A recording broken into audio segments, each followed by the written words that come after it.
and Judge Johnson had the privilege of chairing this effort. That was we really did it in August 2 years ago to raise the 15, well, it ended up being a $15 million match for the $15 million from HUD. One of the roles I played is I had a little bit of a conflict of interest, but in a good way. You know, I've been on Ochsner's board since 2003. Yvens and I have just discussed this. We met in 2006 when he came on the Ochsner board. But I went to Ochsner and suggested that they make a large gift, gave them kind of a rough feel for it, but just really would not have asked for the amount they gave. But so I want to make this clear. All the different health service providers in our community really stepped up. But Ochsner stepped up with $1.5 million, and it's far and away the largest contribution of the healthcare group. And so I was even somewhat shocked when it told me the actual number. But this is going to lead into our keynote speaker and my brief introduction. So I know money is it, as you need the money to do what you do, but then it's like, who is actually going to head this up at Ochsner? What doctor, who is going to functionally work with Martha and her team to provide all these mental and physical healthcare services to the homeless? And I knew who that person should be, but that person is frankly otherwise generally much too busy to take on another task. Now I'm gonna put on my glasses so I can read the title properly. But so the person I asked through the CEO of Ochsner was Dr. Yvens Laborde, who you're about to meet. The good news and bad news was Dr. Yvens Laborde was already the medical director of global health education and public health for Ochsner Health, which meant he is really their worldwide health services officer, focusing on the country of Haiti, among others, because as you'll hear, Yvens is a native Haitian. In the meantime, he's also now been appointed the chief community medical officer for Ochsner, which, though frankly, this project fits hand in glove with his new job. So, the good or bad news is he was the person you would want, really not just for Ochsner but for the whole community, to oversee the health services aspect of this project. And he said yes. He still kind of wonders about that, but he said yes. So quickly, just so you know who Dr. Laborde is, what led him to these positions. He's a native of Port-au-Prince, Haiti. Was born and grew up there. He attended LSU Shreveport School of Medicine and graduated. That's the way I should have said it. And he was followed by an internship in internal medicine at Tulane and a residency in internal medicine at Ochsner Health System. He's a board-certified internal medicine doctor and joined the Ochsner medical staff upon completion of his residency in 1995. He was instrumental in his real focus when I first met him. He was instrumental in the growth and development of Ochsner West Bank. And I could read a whole series of paragraphs of all the things he did at Ochsner West Bank, but frankly, I think that was the base from which he was elected to the board. He was the first black Ochsner internal medicine primary care doctor to practice on the West Bank and quickly built a practice that reached 5,000 patients, which is an amazing number for those that don't know. He had many overlapping leadership positions at Ochsner Medical Center on the West Bank. I'm not going to read all those, but the final one, I guess the most senior one, he was the regional medical director from 2009 to 2018 until he was elevated to these other positions. Getting close to the end, Dr. Laborde was the first black physician elected to the Ochsner Health System Board of Directors, and he served two terms from 2006 to 2013. That's when I met Yvens, was 2006. He made significant contributions during the post-Hurricane Katrina recovery.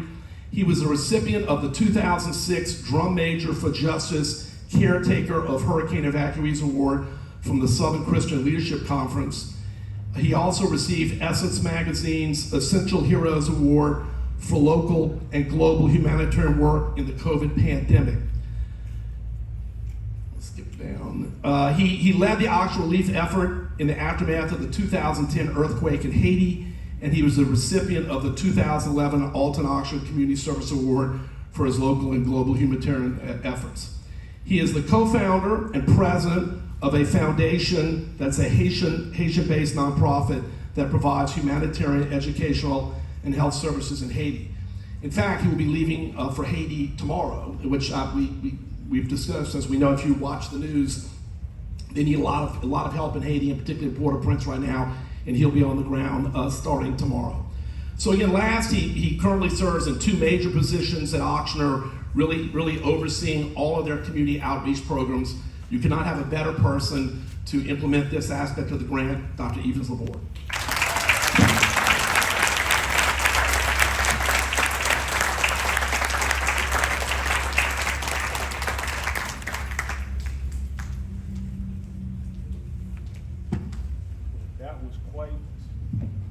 That was quite an introduction.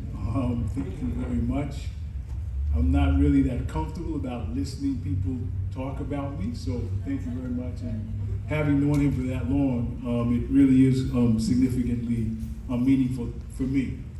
So I know I'm the last one on the agenda, so I'll try to be as quick as I can, but also try to share some really heartfelt sentiments with you. So I would like to say, again, greetings, really, and love, peace, and kindness to all of you here. I am truly honored and humbled to have given this opportunity to share this moment with you and to celebrate really 32 years of you doing the Lord's work under the most challenging and difficult conditions. So I salute and celebrate each and every one of you for what you represent.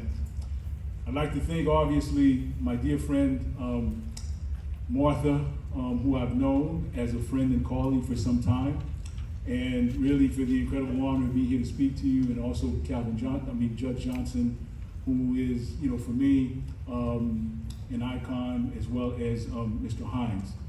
I'm not going to give you a technical presentation, although I could. I'm not going to share any data, statistics, or do any standard variation calculations with you as it relates to homelessness. But what I would like to do is to speak to you from my heart and to be able to celebrate with each and every one of you what we share, what all of us share here today. And that's essentially our common humanity. Because that's really what this is all about. All those accolades, all these things that have been accomplished, really they're meaningless. All the things I'm about to have done are not really significant in the absence of our common humanity.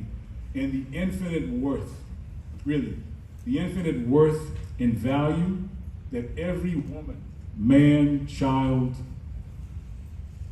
on this earth, and every woman, man, and child here in New Orleans that you have touched for 32 years through your work, through your compassion over those past 32 years.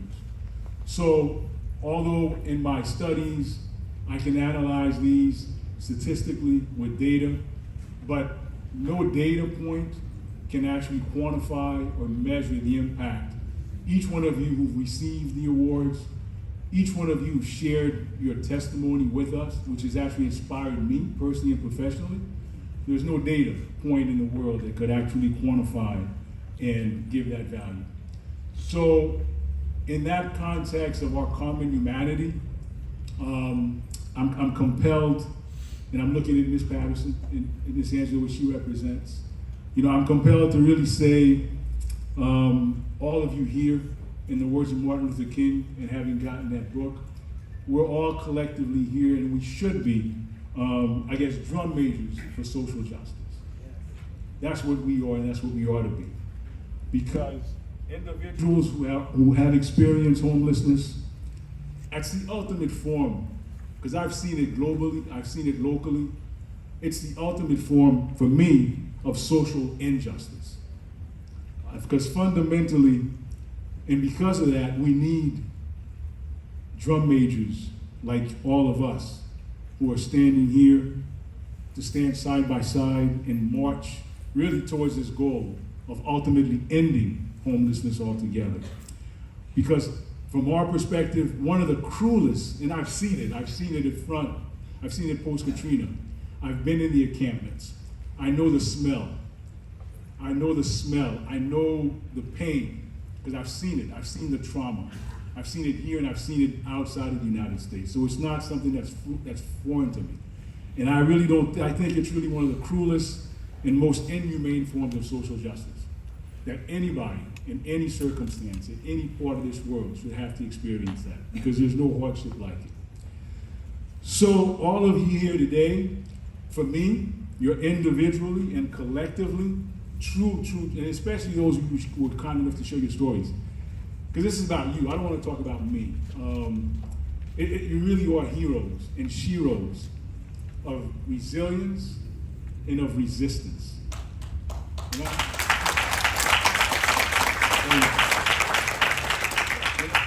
And I've talked in front of all kinds of audiences, but this audience actually moves me more. I mean, I'm more nervous and anxious speaking to you today than I've actually been talking in front of the Academy of Sciences.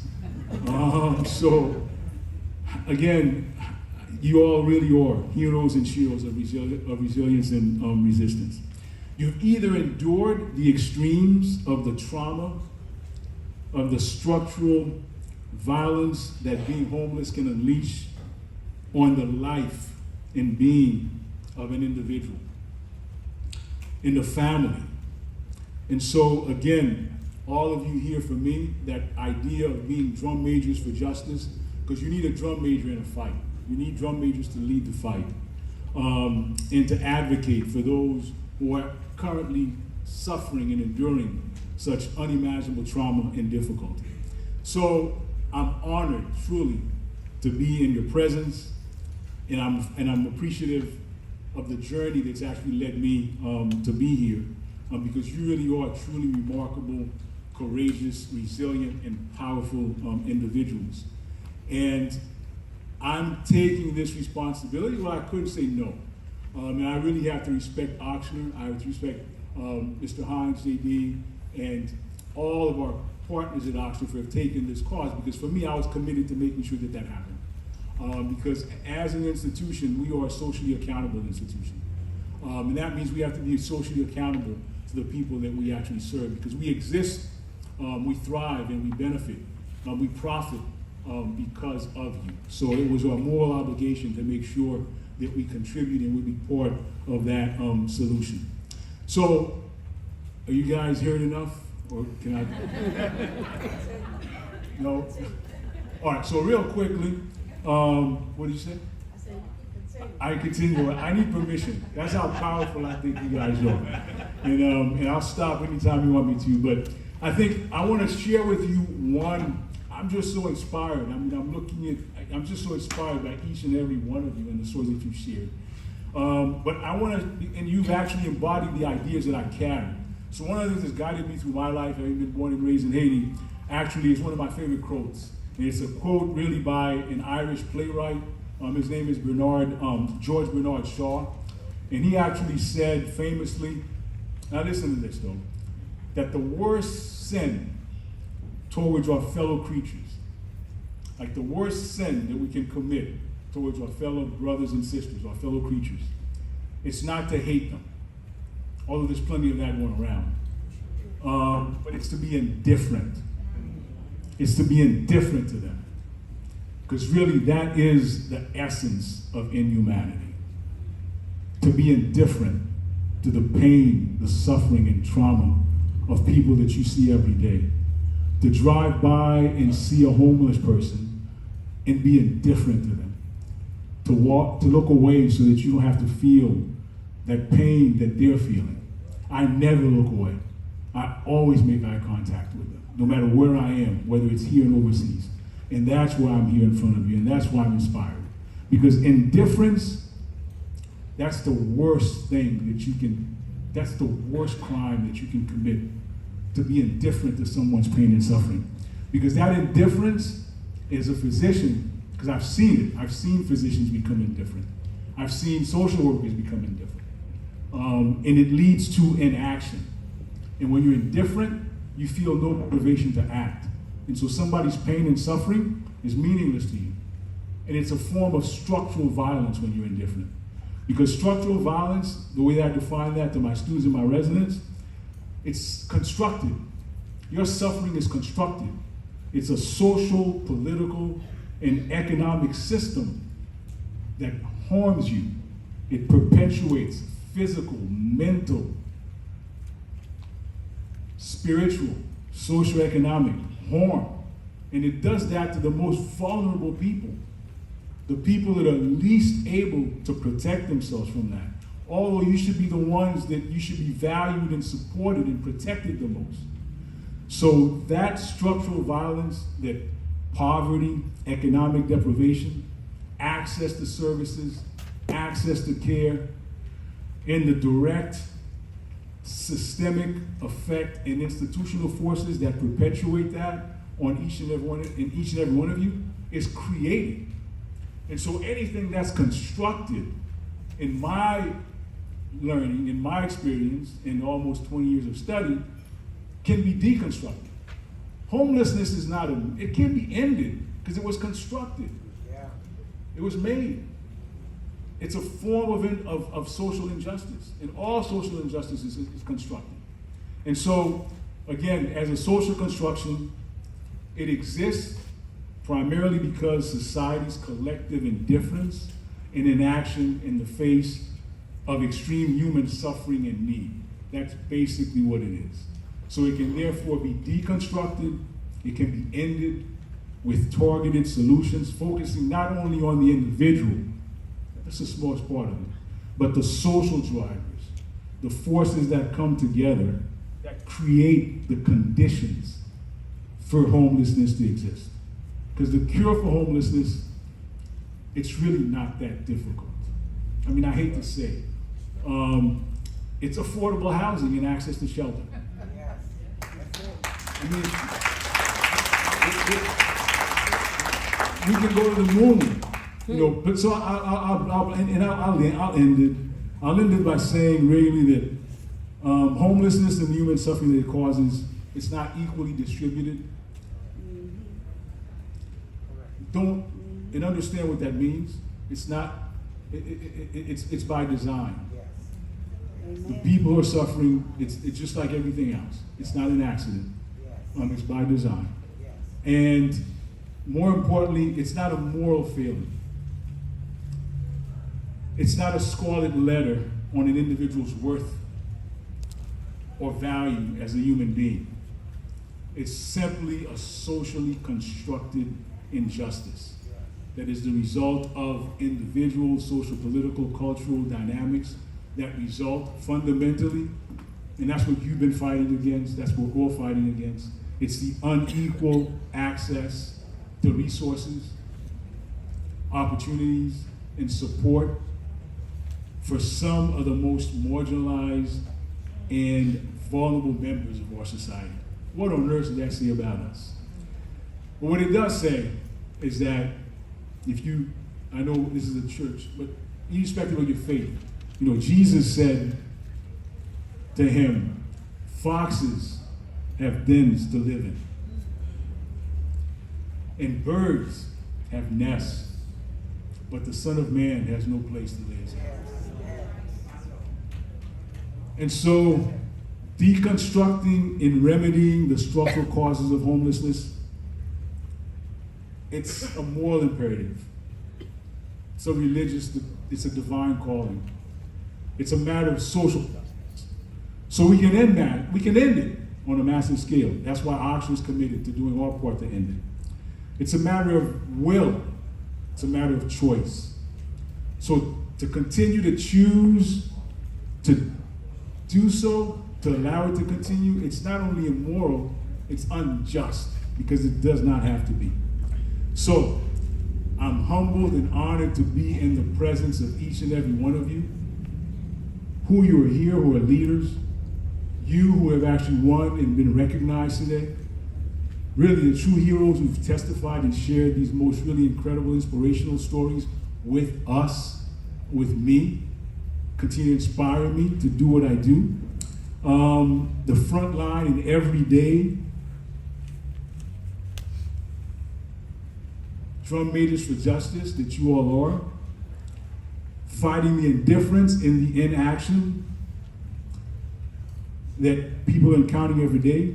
You all are closest to God.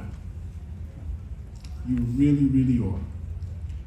And when we serve others the way that you here actually do, especially those that are less fortunate than you, than us, and you fulfill that obligation to serve those sons, those daughters, those children, and daughters of God, then at one day we'll all find a place to lay our hands. So God bless and amen.